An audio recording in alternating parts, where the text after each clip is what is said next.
여러분, 벼랑 끝에 서 보신 일이 있습니까?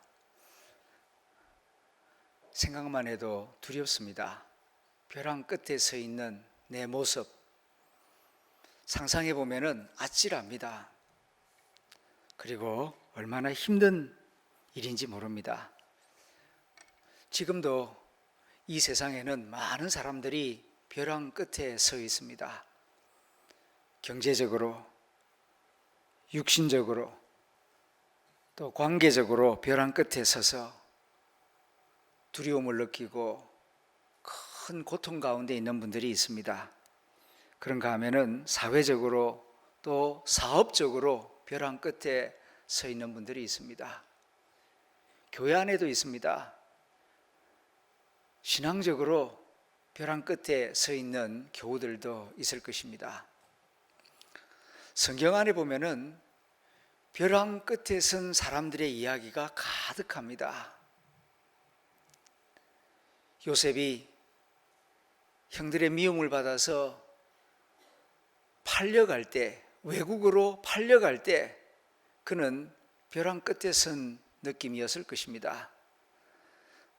다윗이 사울이 던진 창을 피하여 유대 광야로 도망을 다닐 때에 그는 벼랑 끝에 선 느낌이었을 것입니다. 마리아와 마르다, 그의 유일한 오빠 나사로가 죽었을 때에 그들은 눈앞이 깜깜하였을 것이고 벼랑 앞에 서 있는 그런 느낌을 받았을 것입니다. 성경 안에는 이와 같이 벼랑 끝에 선 사람들의 이야기가 가득합니다. 오늘 저녁에는 특별히 아브라함과 사라가 경험했던 벼랑 끝을 이야기하면서 그 벼랑 끝에서 아브라함과 사라가 만난 하나님 이야기를 나누면서 우리에게 주시는 하나님의 말씀, 우리에게 주시는 하나님의 희망과 위로를 느끼고 체험하는 저녁 시간이 될 수 있기를 소망합니다. 아브라함이 나이 99세였을 때, 그리고 그의 아내 사레 나이가 90세였을 때 부부는 벼랑 끝을 경험하였습니다. 왜냐하면 75세 때 하나님이 아들을 주시겠다고 약속하셨는데도 불구하고 24년이 지나가고 있는데도, 그의 나이가 이제 99세가 되었는데도 불구하고 자식이 없었기 때문입니다. 이대로 쓸쓸하게 세상을 떠나가야 하는가, 내 삶은 이렇게 끝나는가, 이런 생각이 왜 아니 들었겠습니까? 그럴 때에 아브라함과 사라는 벼랑 끝에 서 있는 그런 느낌을 가지게 되었을 것입니다. 그러나 우리는 그 결론을 이미 알고 있습니다. 그렇게 벼랑 끝에 서 있었던 아브라함과 사라이지만 세상 사람들처럼 두려움의 포로가 되거나 절망의 포로가 되거나 불평불만의 포로가 되지 아니하고 하나님을 바라보므로, 하나님의 말씀을 붙들므로 해서 벼랑 끝에서 그들이 웃게 되는 역사를 우리는 잘 알고 있습니다.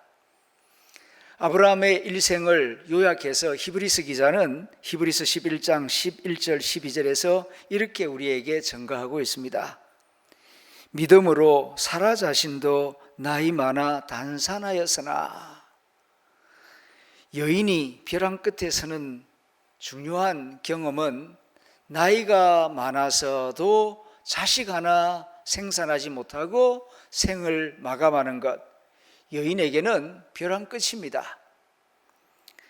사라 자신도 나이 많아 단산하였으나 잉태할 수 있는 힘을 얻었으니 이는 약속하신 이를 미쁘신 줄 알았습니다. 이러므로 죽은 자와 같은 한 사람으로 말미암아 하늘의 허다한 별과 또 해변의 무수한 모래와 같이 많은 후손이 생육하였느니라. 벼랑 끝에서 하나님의 말씀을 받고 그 말씀을 믿고 순종함으로 해서 그들은 수많은 자손들의 아버지가 되고 어머니가 되는 그런 축복을 경험했다 하는 말씀입니다. 성경은 여러 곳에서 말씀합니다. 벼랑 끝은 우리 인간에게는 두려움의 장소요, 절망의 장소입니다. 그러나 그곳은 동시에 하나님을 만날 수 있는 장소이다. 그러므로 벼랑 끝에 서 있다 할지라도 절망하지 마라, 두려워하지 마라, 하나님을 바라보라. 그리하면 아브라함과 사라와 함께 하셨던 하나님이 너와도 함께 하실 것이다. 성경 곳곳에서 우리에게 성령님께서 말씀하고 계십니다. 오늘 우리는 창세기 17장 말씀을 읽었습니다. 이 창세기 17장 말씀은 아브라함의 일생 가운데에서 그들이 이 벼랑 끝을 경험했을 때 상황을 소개하고 있습니다. 아브라함이 언제 인생의 벼랑을 경험했는가? 또한 우리 인간은 언제 벼랑 끝을 경험하게 되는가? 창세기 17장이 말씀해주고 있습니다. 첫째는 나이가 들어갈 때에 벼랑 끝을 경험하게 됩니다. 젊었을 때에는 가진 것이 없어도 젊음이 있기 때문에 용기도 있고 희망도 있고 꿈이 있습니다. 좀 부족함이 있다 할지라도, 좀 실수가 있다 할지라도 그렇게 큰 걱정하지 않습니다. 또 일어설 수 있으니까, 마음 먹으면 다시 할 수 있으니까. 그런데 나이가 드신 분들의 경우에는 그렇지 않습니다. 나이가 많이 들게 되면은 작은 실수도 두렵습니다. 왜냐하면은 이것이 마지막이 될 수도 있기 때문입니다. 젊은 사람들, 어린 사람들은 넘어지는 거 두려워하지 않습니다. 설사 좀 삐걱했다 할지라도 며칠 잘 치료하면은 다시 회복될 것이니까요. 그러나 나이 드신 분들은 삐걱하면은 삐걱으로 끝나는 게 아니고 이게 연이어서 다른 문제를 가져오고, 그래서 점점 더 심해져서 생명까지 잃어버리는 그런 경우가 있기 때문입니다. 그래서 나이가 들어가면 들어갈수록 오히려 용기가 사라지고 자꾸 초조해지고 불안해집니다. 아브라함도 인간입니다. 지금 그의 나이가 99세가 되었습니다. 그러니 그의 마음은 어느 때보다도 초조합니다. 불안합니다. 나이가 든다는 것은 벼랑 끝에 서게 되는 것이다. 두 번째, 육체가 쇠약해질 때에 벼랑 끝에 서게 됩니다. 창세기 18장 11절 12절 말씀입니다.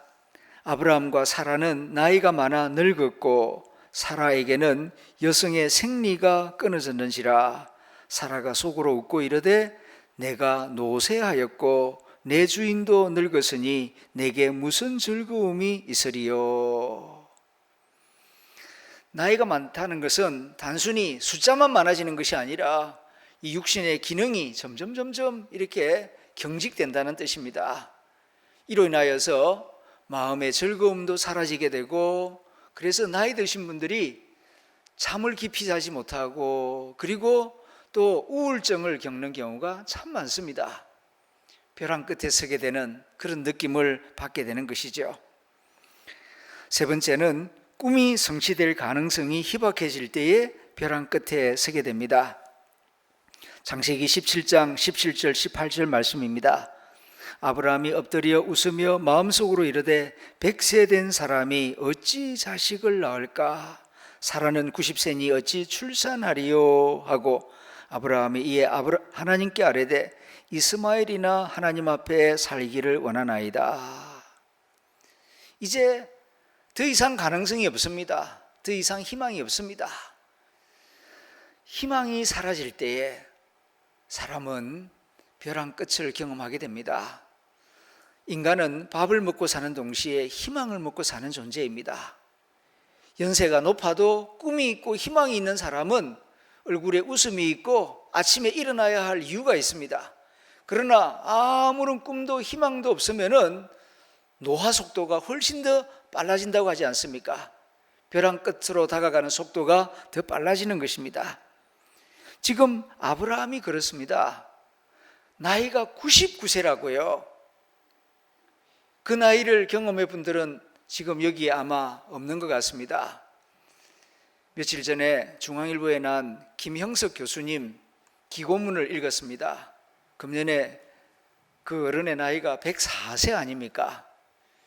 그 나이를 아무도 지금 살아본 분은 여기 없죠. 그러니까 그 나이가 되었을 때에 어떤 기분인지 우리는 모릅니다. 그런데 그 나이를 지금 살고 있는 100세를 넘어 살고 있는 그분이 이런 이야기를 해요. 90세까지는 그런 대로 건강했답니다. 그리고 아침에 일어날 때에도 희망이 있고 꿈이 있고 즐거움이 있었어요. 그런데 90이 넘어가니까 저녁에 잘 때는 그렇게 행복하답니다. 아, 이제 오늘 하루 일과도 잘 끝났구나.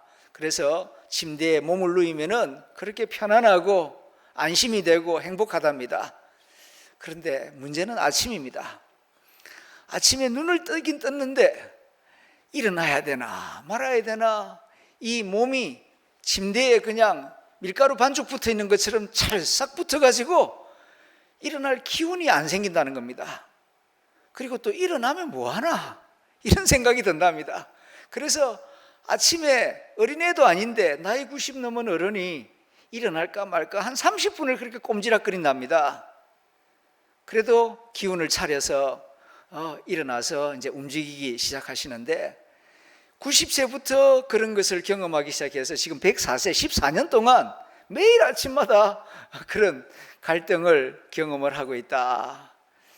그러니까 어떤 분들은 오래 살아서 참 좋겠습니다. 참 장수하셔서 복을 많이 받으셨습니다. 그렇게 고마운 마음으로 덕담을 하긴 합니다만은 솔직히 그렇게 반갑지가 않답니다.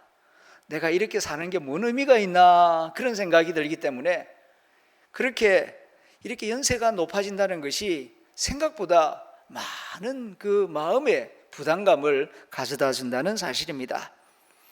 그러나 김영석 교수님 같은 경우에야 자녀도 여러 분 있고 손자도 있고 손자의 손주도 있고, 그래서 그래도 자식들을 보는 재미도 있고 손주들 보는 재미가 있죠. 그런데 아브라함은 99세 나이인데도 자식 하나 없어요. 이렇게 생을 마감해야 되나? 나이도 들었죠. 몸도 아프죠. 그리고 아무런 희망도 없지요. 그러니까 정말 벼랑 끝에 선 쓸쓸한 느낌, 두려운 느낌, 절망스러운 느낌을 가지고 있는 것입니다. 그런데 오늘 성경은 놀라운 사실을 말씀합니다. 아브라함이 이렇게 벼랑 끝에 서 있을 때에 하나님이 아브라함을 찾아오셨다는 사실입니다. 오늘 본문 창세기 17장 1절 말씀입니다. 아브라함이 99세 때에 인생의 벼랑 끝에 서 있을 때에 여호와께서 아브라함에게 나타나서 그에게 이르시되 나는 전능한 하나님이라 너는 내 앞에서 행하여 완전하라 말씀과 함께 찾아오셨습니다. 오늘 우리가 이 창세기 17장 말씀을 읽었는데 바로 그 앞에 16장 말씀 아닙니까?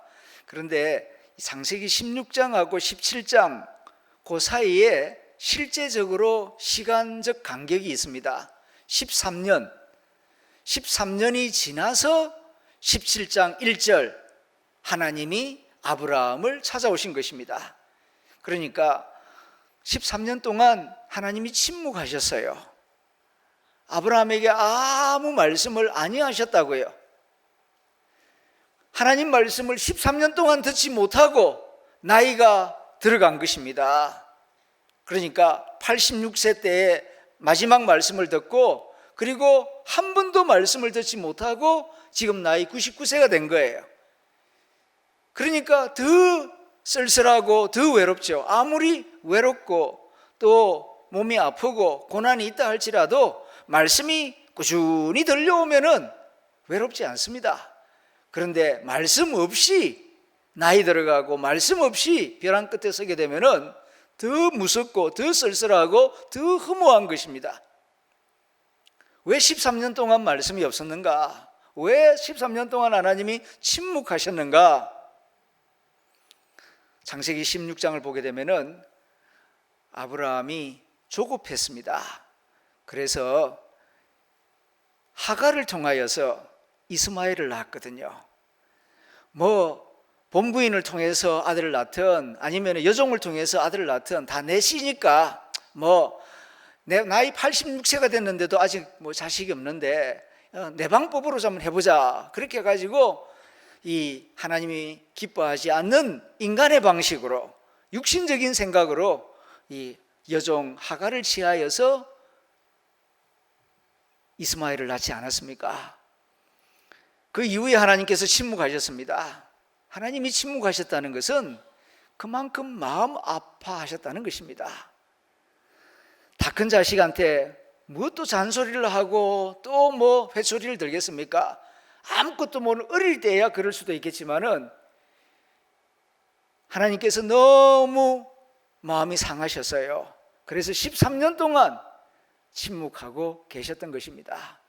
그런데 나이 99세 되어 벼랑 끝에 서 있는 아브라함을 보시고 하나님께서 이제 입을 열어 다가오셔서 말씀을 주시는 것입니다. 여기에 하나님의 아픔과 하나님의 사랑이 있습니다. 하나님이 아브라함에게 찾아오셔서 하신 일이 무엇입니까? 그것은 하나님 자신을 알리는 일이었습니다. 오늘 본문 17장 1절에 보게 되면은 아브라함 나이 99세 때에 아브라함이 벼랑 끝에 서 있을 때 외로워하고 두려워하고 힘들어할 때에 하나님이 찾아오셔서 말씀하시기를 나는 전능한 하나님이다. 그렇게 말씀하셨어요. 나는 전능한 하나님이다. 이 말씀을 하실 때 하나님의 마음은 어떤 마음이겠습니까? 나를 믿어라. 벼랑 끝에 서 있다 할지라도 나를 바라보라. 그리고 내가 너에게 주는 말을 마음에 받아들여라. 이런 기대감을 가지고 지금 찾아오셔서 이 말씀을 하고 있는 것입니다. 하나님께서 아브라함을 찾아오셔서 주신 말씀은 나는 전능한 하나님이다. 이 말씀을 하셨어요. 왜 이 말씀을 하셨을까요? 그 이유는 너는 불가능하다고 생각할지 모르지만 나이 99세가 되었고 나도 이제 고목나무처럼 변하고 아내도 생리가 끊어졌고 이제는 모든 가능성이 끊어졌다. 그래서 절망하고 낙심하고 벼랑 끝에 서 있다고 생각할지 모르지만 나는 전능한 하나님이라. 너는 끝났다고 생각할지 모르나 너의 하나님 나 여호와는 너같이 연약한 하나님이 아니라 전능한 하나님이다. 그러므로 나를 신뢰하라. 나를 믿어라. 나를 바라보고 다시 기대와 희망을 가져라. 그런 뜻으로 나는 전능한 하나님이다. 그렇게 말씀하시는 것입니다. 그리고 말씀을 통하여 변화가 일어날 수 있다. 눈에 보이는 것이 전부가 아니다. 내 육신을 보거나 그리고 내 주변을 보거나 세상을 보면은 희망이 안 보여요. 달라질 것 같지가 않아요. 그러나 내가 너에게 약속한다. 내가 너에게 주는 약속의 말씀을 붙잡으라. 그리하면은 변화가 일어날 것이다. 나는 전능한 하나님이다. 무에서 유를 창조한 하나님이다. 그러므로 나를 다시 신뢰하라. 그런 뜻으로 나는 전능한 하나님이다. 그렇게 말씀하고 있는 것입니다. 그래서 하나님께서 약속을 주십니다. 2절부터 6절 말씀입니다. 내가 내 언약을 너와 나와 너 사이에 두어 너를 크게 번성하게 할 것이다. 아브라함이 엎드렸더니 하나님이 또 그에게 말씀하여 이르시되 보라 내 언약이 너와 함께 있으니 너는 여러 민족의 아버지가 될 것이다. 이제 후로는 내 이름을 아브라함이라 하지 아니하고 아브라함이라 하리니 이는 내가 너를 여러 민족의 아버지가 되게 함이니라. 내가 너로 심히 번성하게 하리니 내가 내게서 민족들이 나게 하며 왕들이 내게로부터 나오리라. 귀한 약속을 주십니다. 하나님은 항상 현금을 주시기보다는 어음을 주세요. 성경을 보면은 이렇게 어려움 가운데 있고 벼랑 끝에 있는데 우리 같으면은 당장 로프줄을 줘가지고 거기서 안전하게 나올 수 있도록 해주시면 좋을 것 같은데 그렇게 하지 않고 약속을 주세요. 여기에 하나님의 지혜가 있고 사랑이 있고 능력이 있어요. 우리도 자녀들에게 솔직히 진짜 지혜로운 부모님 같으면은 아이가 뭐 달란다 그런다고 당장 뭐 주고 뭐 하자 그런다고 당장 하고 그렇게 반사적으로 대하면은 그 교육적으로 못 씁니다. 정말 아이에게 필요한 게 뭐냐, 어려움이 있고 그럴 때에 아이가 요청하는 걸 잘 듣고 그걸 정말 성장의 기회로 삼아서 그래 작은 걸 주면서 더 큰 것을 이루어낼 수 있도록 하고 기다리는 법을 가르치고 그렇게 해서 그걸 얻기 위하여서 자기 스스로가 준비하고 그래서 마음을 넓히고 준비하고 그리고 연단을 받으면서 그리고 성취하는 보람도 맛보고 그리고 또 그 다음 또 약속을 주어서 더 크게 성장할 수 있도록 이렇게 인도해야지 달란다고 그냥 주고 그냥 떼쓰면은 주고 그렇게 하면은 큰 사람 되기 어려워요. 하나님은 우리를 너무너무 사랑하시고 우리가 정말 잘 되기를 바라기 때문에 항상 약속을 주시고 기다리게 하시고 그래서 그 응답보다도 그 사람 자신이 더욱 거룩하고 인격적으로 훌륭한 사람이 되게 만드시는 그런 지혜를 엿보게 됩니다. 아브라함도 그러십니다. 99세 된 노인이지만은 당장 주시는 게 아니고 약속을 주십니다. 그리고 그 약속의 말씀을 붙잡게 하시죠. 그 약속은 말씀입니다. 말씀을 주어서 이제 아브라함을 변화시킵니다. 무엇을 변화시킵니까? 먼저 생각의 변화를 일어나게 합니다. 말씀은 우리의 생각을 바꾸어 놓습니다. 믿음이 어디서 나옵니까? 생각에서 나옵니다. 생각이 달라져야 믿음도 생기게 되는 것입니다. 나는 할 수 없지만은 하나님은 하실 수 있다. 생각이 이렇게 달라져야죠. 그래야 믿음이 싹틀 수 있고 자랄 수가 있는 것입니다. 또 하나님의 말씀은 우리의 언어를 변화시킵니다. 생각에서 말이 나오기도 하지만 말에서 생각이 나오기도 해요. 그래서 하나님의 말씀이 우리 안으로 들어오게 되면은 우리의 언어가 달라져요. 할 수 있습니다. 감사합니다. 믿습니다. 사랑합니다. 이런 말들이 말씀이 내 안에 들어올 때에 나오는 겁니다. 말씀을 받아들이지 아니하면은 할 수 없어. 끝나서 네가 뭔데? 이런 식으로 세상적인 절망적인 말들만 나오게 되는 것입니다. 하나님의 약속을 주시는 이유는 아브라함의 언어를 변화시키기 위하여 언어가 달라지면 삶이 달라지기 때문입니다. 세 번째는 말씀이 우리 안으로 들어오면은 자아상이 달라집니다. 내가 누구냐? 말씀이 내 안에 있을 때 나를 생각하는 거하고 말씀 없이 내가 나를 보는 거하고는 다를 수밖에 없어요. 말씀 없이 나를 보면은 그야말로 탄수화물 단백질 덩어리죠. 세상적으로밖에 안 보여요. 그러나 말씀이 내 안에 들어오게 되면은 나는 하나님의 자녀다. 하나님의 뜻이 나를 통하여 이루어진다. 하나님과 나와의 관계성 속에서 내 자신을 볼 수 있게 되는 것입니다. 그리고 하나님의 말씀은 우리 안에 들어와서 우리의 육신을 변화시킵니다. 놀랍게 변화시킵니다. 나중에 봅니다마는 아브라함이 말씀을 받아들이니까 99세 된 할아버지 몸에서 놀라운 변화가 일어납니다. 고목나무 같은 그 나무에 물이 가득 차듯이 진액이 가득한 큰 나무가 되는 것처럼 몸의 변화가 일어나요. 요즘 현대과학 가운데 신기한 일들이 지금 많이 발견되고 있습니다. 과학적으로 규명이 되고 있어요. 그래서 지금 이제 이 시대가 양자역학 시대라고 하는데요. 모든 우주 만물은 다 본질적으로 원자로 되어 있지 않습니까? 근데 원자 안에 들어가면 또 전자가 있는데 그것이 파동인가 입자인가 거기에 대한 논쟁이 과학자들 사이에 오랫동안 있어 왔는데 결론이 났죠. 파동이다. 이렇게 이 모든 것이 다 파동이고 진동인데, 그래서 사람의 말이 진동을 일으키거든요. 그런데 하나님의 말씀은 거룩한 진동을 일으킵니다. 그래서 하나님의 말씀을 진심으로 감사함으로 받아들이면은 내 몸속에 있는 원자들이 진동을 일으켜요. 그리고 이 원자가 모여서 분자가 되고, 분자가 되어서 세포가 되고, 세포 속에서 DNA가 만들어지고 그렇게 되는데, 간단히 말씀드리면은 말씀을 감사함으로 온유한 마음으로 잘 받아들이면은 DNA도 달라질 수 있다 하는 사실입니다. DNA는 안 달라진다고 생각합니다. 부모로부터 물려받는 유전적이라고 생각하는데 아니에요. 기도 가운데에서, 믿음 가운데에서, 말씀의 역사 가운데에서 DNA도 달라진다 하는 사실이 요즘 여러 의학자들에 의해서 지금 계속 나오고 있습니다. 그 중요한 사례가 아브라함이에요. 99세, 90세 할머니, 할아버지 몸에서 변화가 일어났어요.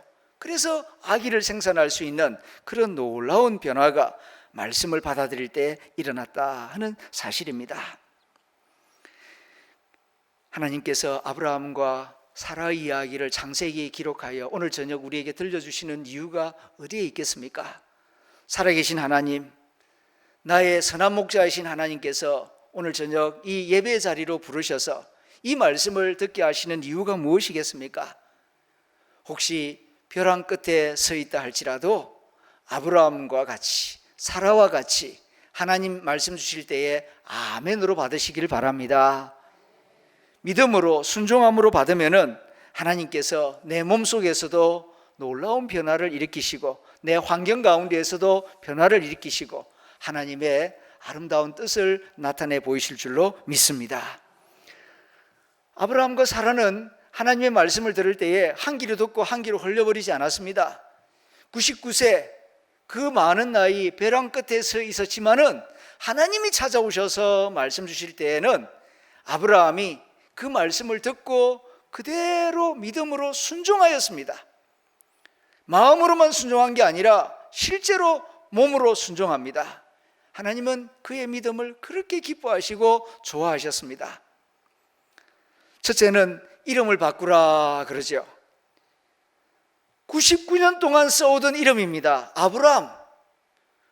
어릴 때부터, 갓난아기 때부터 청소년, 장년, 지금까지 99세 나이 때까지 평생 사용하던 이름이 아브라함이에요. 그런데 하나님이 99세 된 노인에게 이름 바꾸라 그랬어요. 아브라함이라고. 믿음 없는 사람 같으면 이 나이에 뭐 또 이름을 바꿉니까? 제가 살면 몇 년이나 더 산다고 이름 바꿔서 뭐 하려고요? 이런 식으로 아마 푸념하면서 아마 시큰둥하게 대했을 겁니다. 그런데 아브라함은 99세 나이인데도 이름 바꾸라 그러니까 예 하고 이름 바꿔요. 여기에 믿음이 있어요. 두 번째로는 할례를 행하라 말씀하십니다. 할례가 무엇인지 알지 않습니까? 포경수술. 나이 99세 된 할아버지 포경수술해서 뭐 하려고? 그리고 자기만 그런 게 아니라 집안에 있는 모든 남자 종들 그리고 청소년들 다 할례를 행하라. 요즘처럼 의학 도구가 좋아도 할례하는 거 쉽지 않습니다. 그런데 옛날에는 그 돌칼, 부싯돌 가지고 그 뭐 소독약이 있는 것도 아니고 그 다 하나님이 하라 그러니까 99세 된 할아버지하고 다 남자들이 집안 남자들 다 할례를 행했다고요. 하나님 말씀을 업수히 여기지 않았어요. 하라 할 때에 아멘 하고 입만 아멘 한 게 아니라 몸으로 그렇게 순종을 합니다. 세 번째, 내 아내 사례가 내년 이맘때 아기를 낳을 거다. 그럴 때에 피식하고 웃었죠. 그렇지만 말씀하셨으니까 순종합니다. 아마 각방 쓴 지 아마 오래되었을 겁니다. 그런데 99세 된 할아버지가 90세 된 아내와 함께 합방을 한단 말입니다. 말씀에 순종해서 믿음으로, 여기에 순종이 있고 여기에 믿음이 있습니다. 이렇게 믿음으로 순종하는 행동을 보일 때에 하나님이 그들 부부를 웃게 하십니다. 이삭, 웃음이란 뜻 아닙니까? 웃음, 이삭을 그 가정에 선물로 주셨습니다. 그리하여 이삭을 통하여서 그 다음 믿음의 자손들이 쭉 이어지는 그 놀라운 역사가 성경 이야기 아닙니까? 성경 이야기는 아브라함만의 이야기가 아닙니다. 아브라함과 같은 믿음을 가진 우리에게 주시는 하나님의 말씀입니다.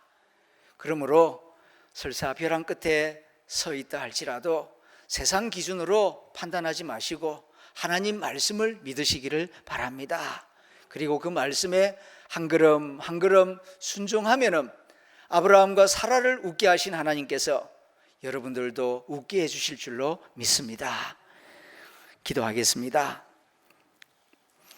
들은 말씀을 생각하면서 이 시간 한 가지 제목을 놓고 함께 기도하겠습니다. 벼랑 끝에 서 있다는 느낌이 들 때가 있을 것입니다. 그때 두려워하거나 절망하지 마시고 아브라함처럼 하나님을 바라보십시다. 아브라함처럼 믿음으로 말씀에 순종하게 해주십시오. 그리하여 하나님의 기적을 우리도 맛보게 하여 주시옵소서. 이 시간 함께 소리내어 기도하겠습니다. 하나님 아버지 감사합니다. 지금 많은 분들이 어려움 가운데 있습니다. 벼랑 끝에 서 있는 성도들이 많이 있습니다. 경제적으로 벼랑 끝에 서 있는 분들, 몸이 연약하여서 벼랑 끝에 서 있는 분들, 또한 관계적으로 위태위태하여 벼랑 끝에 서 있는 분들이 있습니다. 또 직장 생활에 있어서 벼랑 끝에 서 있는 분들도 있고, 또 신앙적으로 어려움 가운데 있는 분들도 있습니다. 아브라함이 나이 99세가 되었지만은 아무것도 가진 것이 없었습니다. 자식 하나 없었습니다. 벼랑 끝에 서 있는 쓸쓸한 느낌, 두려운 느낌, 무서운 느낌을 가지고 있을 때 찾아오신 하나님, 사랑하는 성도들을 찾아주시고 말씀하여 주시옵소서. 아브라함에게 말씀하여 주신 하나님, 우리에게 말씀하여 주시고, 하나님 말씀하실 때 아브라함처럼 믿음으로 아멘 하고 받아들이고 순종하는 믿음의 용사들이 되게 하여 주시옵소서. 그래야 아브라함처럼 사라처럼 말씀에 순종함으로 하나님의 기적을 맛보며 아브라함과 사라처럼 웃을 수 있도록 사랑하는 성도들의 가정에 은혜를 베풀어 주시옵소서. 내 힘으로는 할 수 없지만 하나님은 전능하신 하나님이십니다.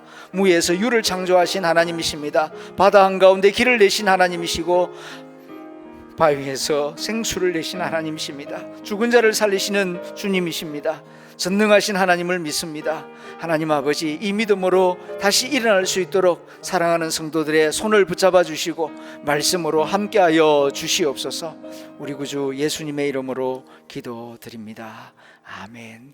하나님 감사합니다. 오늘 수요일 저녁 사랑하는 성도들을 예배 자리로 불러주셔서 감사합니다. 함께 말씀 들으며 기도할 수 있도록 은혜 베풀어 주셔서 감사합니다. 3년 동안 코로나를 지나오면서 많은 사람들이 벼랑 끝에 서 있습니다. 어찌할 바를 모르고 무서워하고 두려워하고 이러지도 못하고 저러지도 못하는 그런 상황 가운데 있습니다. 아브라함을 찾아오시고 말씀을 주신 하나님 아버지, 사랑하는 교우들, 벼랑 끝에 서 있는 교우들을 위로하여 주시고 말씀을 주시고 소망을 주시옵소서. 그리고 그 말씀을 믿음으로 붙잡을 수 있는 믿음의 성도들 다 되게 하여 주시옵소서. 세상적으로는 할 수 없지만 내게 능력 주시는 하나님 안에서 할 수 있다는 믿음을 가지고 주님을 찬송하게 하여 주시고 무릎 꿇고 기도할 수 있도록 도와주시옵소서. 모든 염려 걱정은 하나님께 맡기고 염려 걱정이 생길 때마다 그것을 기도 제목으로 바꾸어서 하나님께 두 손 들고 부르짖을 수 있는 성도들 되게 하여 주시옵소서. 9월을 시작하면서 특별 금요 기도회를 열어주셔서 감사합니다. 벼랑 끝에 서 있는 주님의 자녀들을 새롭게 하기 위하여, 은혜 주시기 위하여, 기적을 베푸시기 위하여 금요 기도회를 열어주신 줄 믿습니다. 기대하는 마음으로 많은 교우들이 나와서 금요 저녁 시간 함께 부르짖으며 찬송하며 주님께 두 팔을 들고 간구할 수 있는 성도들이 다 되게 하여 주시옵소서. 우리 구주 예수님의 이름으로 기도드립니다. 아멘.